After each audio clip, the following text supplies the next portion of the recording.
Sean bienvenidas y bienvenidos a su programa Abogacía Digital.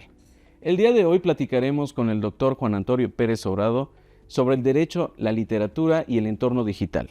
¿Cuáles son algunos de los retos que tienen el derecho y la literatura en este entorno y en el uso de las tecnologías? Acompáñenos.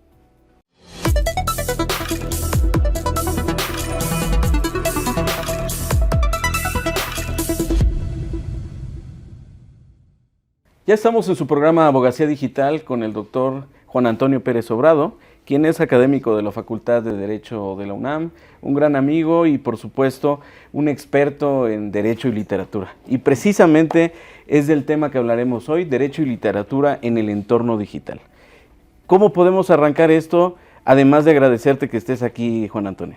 No, pues el agradecido soy yo, mi estimado Marco.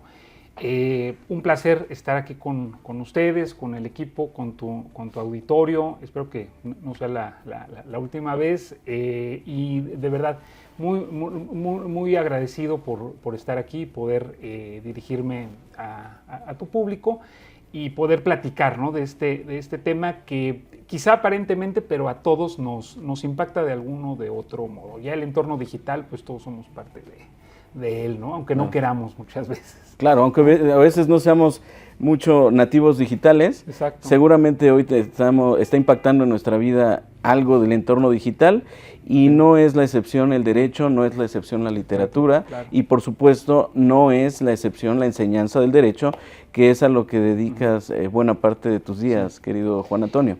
Claro. Sí, pues como tú sabes, ¿no?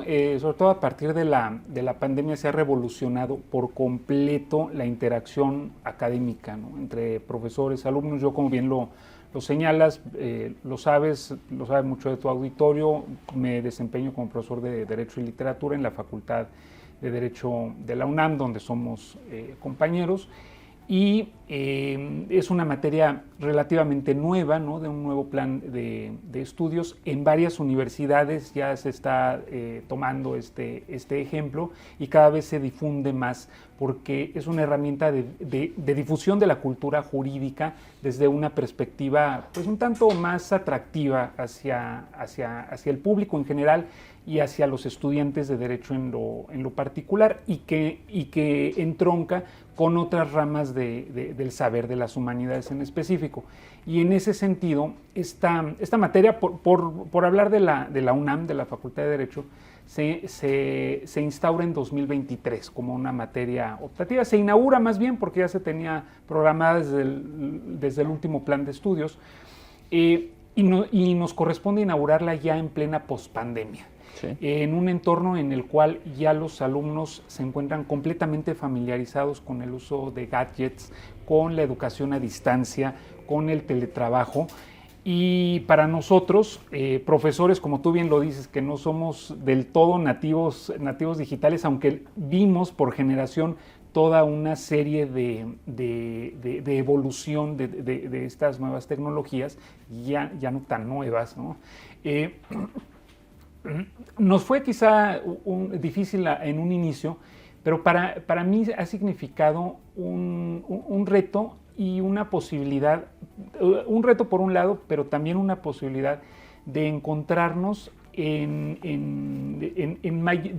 mayor comunicación y en mayor distribución de información con los alumnos. Antes tú recordarás, por ejemplo, estoy hablando tanto de la materia como en general, ¿no? Uh-huh.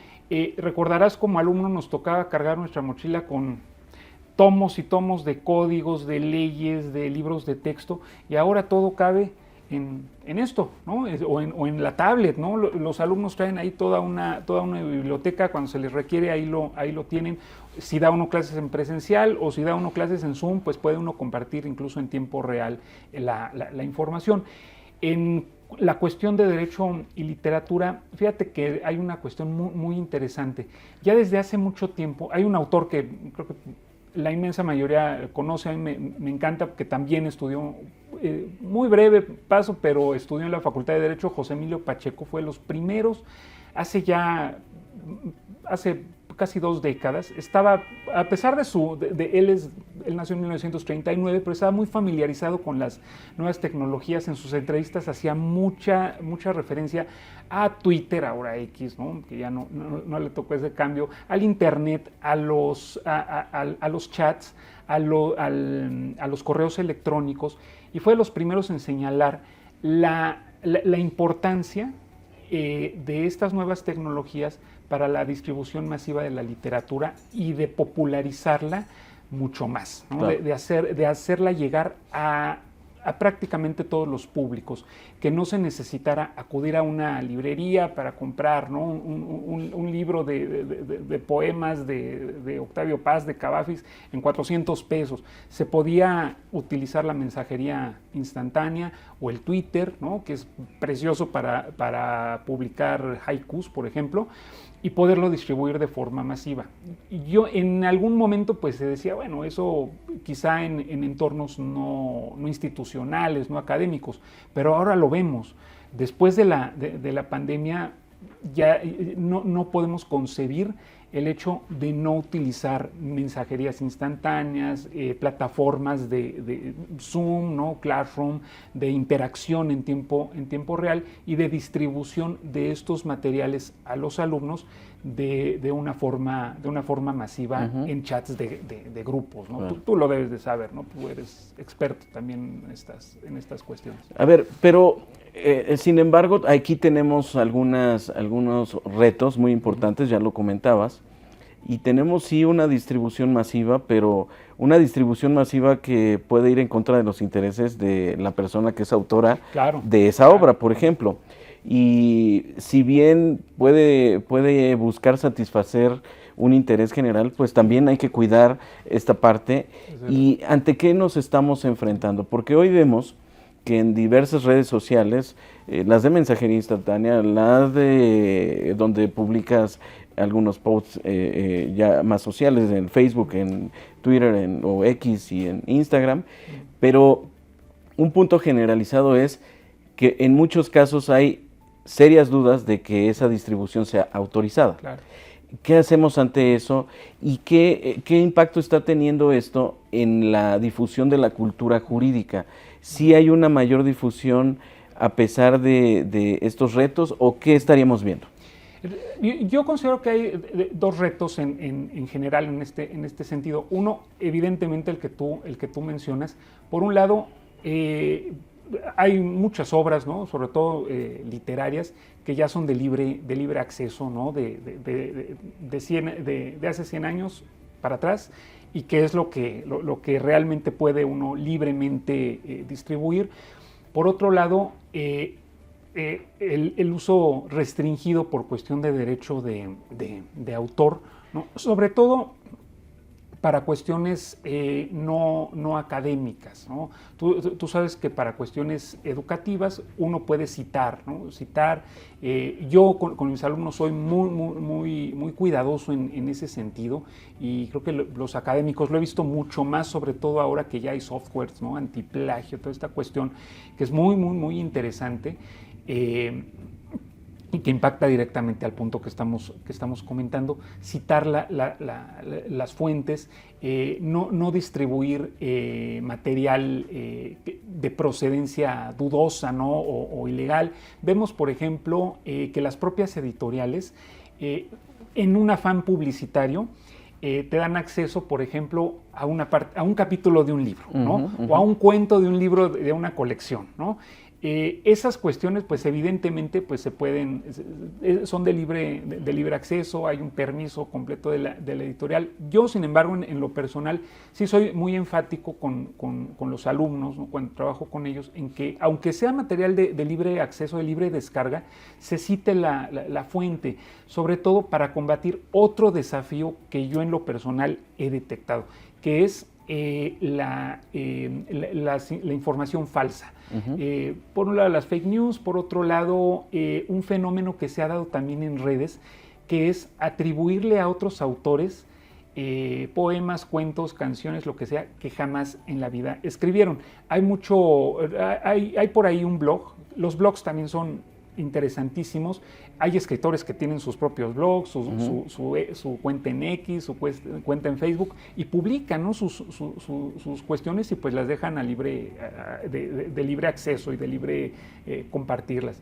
En ese sentido, hay varios investigadores dedicados a cazar, ¿no?, estos, pues no sé si llamarlos gazapos, errores involuntarios o hasta cierto punto voluntarios, en los que, por ejemplo, a Jorge Luis Borges se le atribuye un poema de superación personal, o a Pablo Neruda o García Márquez, ¿no?, un texto cursilísimo que quienes somos, ¿no?, que nos dedicamos a ello, pues decimos, esto jamás no cuadra. No cuadra, ni siquiera el estilo, ¿no? Entonces, también eso, cómo evitar la distribución de información errónea o distribución falsa, que es a la cual pues los alumnos que no tienen todavía una formación tan consistente, pues es fácilmente que caigan, ¿no? Y claro, luego te dicen, oye, profesor, mira, encontré esto bien interesante, y ya les explica uno, no, mira, revisa esta cuestión. Creo que también es una cuestión, eso más que nada, lo anterior, lo que dijimos, ¿no?, de ser cuidadosos en el material que distribuimos en cuestión de derecho de autor. Esta cuestión yo creo que es más formativa. El hecho de introducir elementos de metodología de la investigación, impulsar al alumnado a indague las fuentes, a enseñarlo a discriminar las fuentes que le pueden generar documentación o elementos verídicos. Claro. Y por otro lado, fuentes de información dudosa, ¿no? Claro. Sobre todo, pues, publicaciones de cuentas que no verificadas, páginas, pues, que no tienen ninguna vinculación institucional, y en eso ayuda mucho los softwares de las universidades, por ejemplo, la UNAM, el Colegio de México, el Instituto Mora, por hablar de las cuestiones de humanidades, ¿no? Claro. Entonces, esos yo creo que son los principales retos. Bueno, y también yo veo otro reto que seguramente tú has observado en tus clases, en nuestra máxima casa de estudios y en todos los lugares donde impartes cursos, que es esa brecha digital existente, sobre todo en lugares como nuestra universidad, en donde puede uno encontrar a todo tipo de personas de todos los sectores, de todos los lugares, de diferentes estados de la República, y en donde podemos ver que uno de los retos persistentes ha sido darle un acceso igualitario a todas esas personas, a los mismos recursos, a las mismas plataformas y a los mismos, finalmente, documentos que se puedan distribuir masivamente. ¿Cuál es la situación que tú puedes ver hoy, tanto en nuestra universidad como en otras universidades donde tú tienes mucha experiencia, respecto de esta brecha digital? ¿Esto está llevando a que se profundice, a que se haga mucho más grande la brecha, o está acortando estos espacios? ¿Cómo lo ves tú? Veo esfuerzos de las universidades, sobre todo a partir de la pandemia, en la facilitación, ¿no?, del acceso, ¿no? Pero la desventaja es que facilitan el acceso en sus instalaciones. Fuera de las instalaciones, pues los alumnos que no tienen los recursos para obtener, para comprar un gadget, por ejemplo, pues se quedan sin tener ese acceso. Sí he visto una evolución, por ejemplo, ya vemos que el Internet para todos, ¿no?, el CDMX, que aunque no funciona luego, pues te quedas sin datos y no falta, ¿no? Te acercas a una esquina, más en este entorno del centro de la ciudad, y tienes Internet, ¿no? Pero requieres el gadget, requieres la tablet, requieres el celular, y no todos, desgraciadamente, tienen ese acceso. Te repito, veo que hay un esfuerzo de las universidades. No ha sido suficiente por cuestiones presupuestarias de otra índole, pero creo que nosotros como profesores también debemos de ser sensibles, ¿no?, en ese sentido, y facilitarles a los alumnos las herramientas, sobre todo de tiempo. A mí, por eso, en lo personal, lo digo, me gusta tener grupos pequeños, porque así puedo dar una clase más conversacional, entender los entornos de cada cual y prácticamente diseñarle a cada uno una forma de aprendizaje en específico. Creo que en ese sentido los profesores debemos ser sensibles. Si un profesor, si un alumno nos dice, profesor, tengo problemas de conectividad o vivo en una región en la que se va la luz a estas horas, no, se me descompuso mi celular, mi tablet y no podré reponerla hasta dentro de tantos días.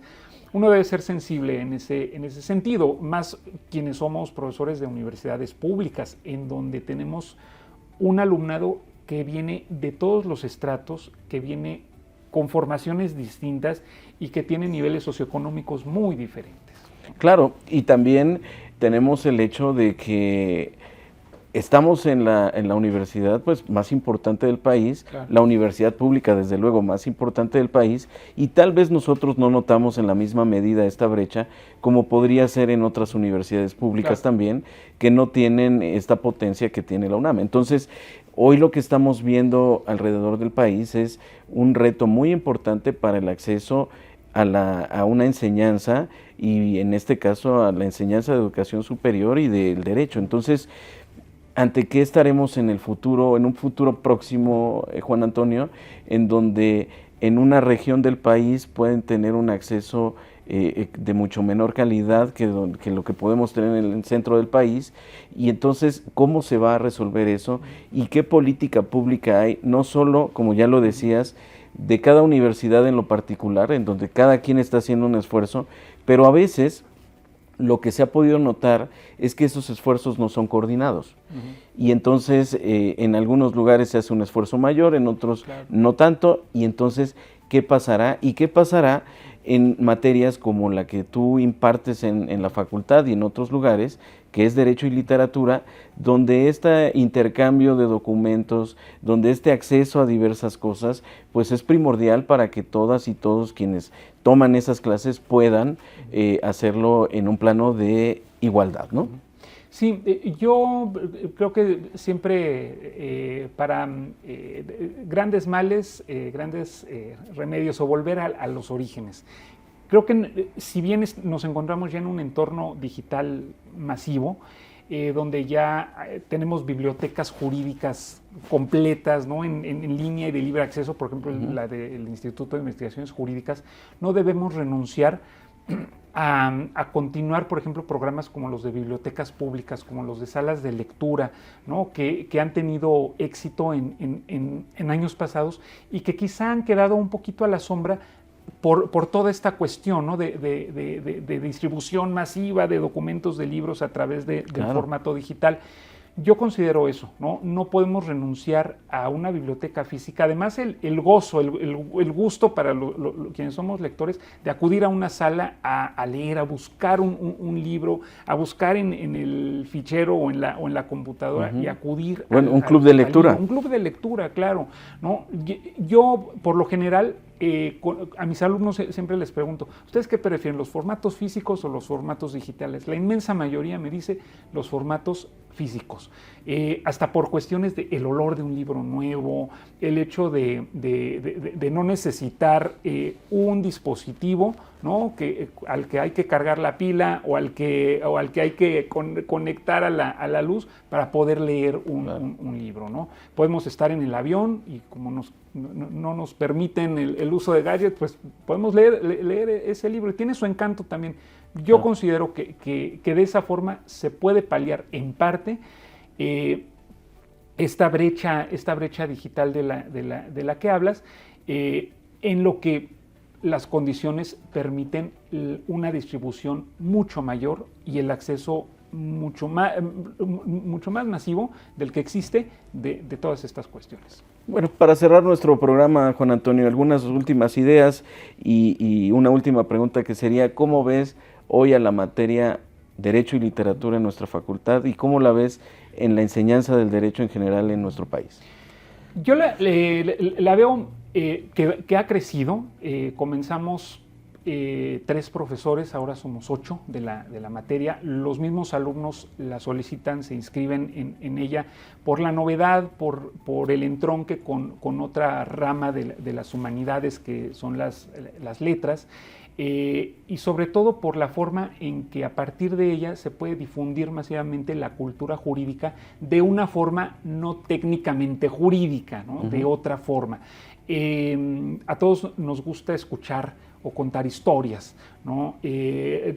Todos hemos leído en algún momento algún cuento o algún poema, ¿no? Y analizar cuestiones jurídicas a partir de esas lecturas, ¿no? O incluso analizar al derecho desde la perspectiva jurídica o viceversa, le llama mucho la atención a las personas. Y creo que en un entorno no universitario, a los ciudadanos les puede interesar mucho porque es otra forma de crear ciudadanía, ¿no? Si hacemos referencia a un poema, a un cuento que haya leído la mayoría, ¿no? Hablo de libros de distribución, de lectura masiva, y a partir de ellos hablamos de derecho. Por ejemplo, en el anime One Piece, por ejemplo, que está tan de moda, la inmensa mayoría de los jóvenes lo ha visto, y a partir de ese anime podemos platicar de cuestiones de teoría del Estado, de filosofía política, de cuestiones jurídicas. Eso para mí es lo más importante. Definitivamente. Pues no me queda más que agradecerte y agradecer a toda nuestra audiencia por habernos acompañado en su programa Abogacía Digital. Ha sido un placer contar contigo, aprender de ti, y por supuesto que los esperamos en la próxima emisión. El placer es mío. Gracias. Como pudimos ver, el derecho y la literatura han ido históricamente de la mano. La utilización que se hace de la literatura para la difusión de la ciencia jurídica y para el estudio de la misma ha ido ganando importancia con el paso del tiempo, y el uso de las tecnologías también lo ha hecho a la par. Algunos de los retos que se enfrentan son esa difusión masiva de diversos documentos, cuáles son los derechos de autor que se encuentran en juego y cómo está el tema de la satisfacción de intereses generales para la impartición de estas cátedras. Síganos en nuestras redes sociales.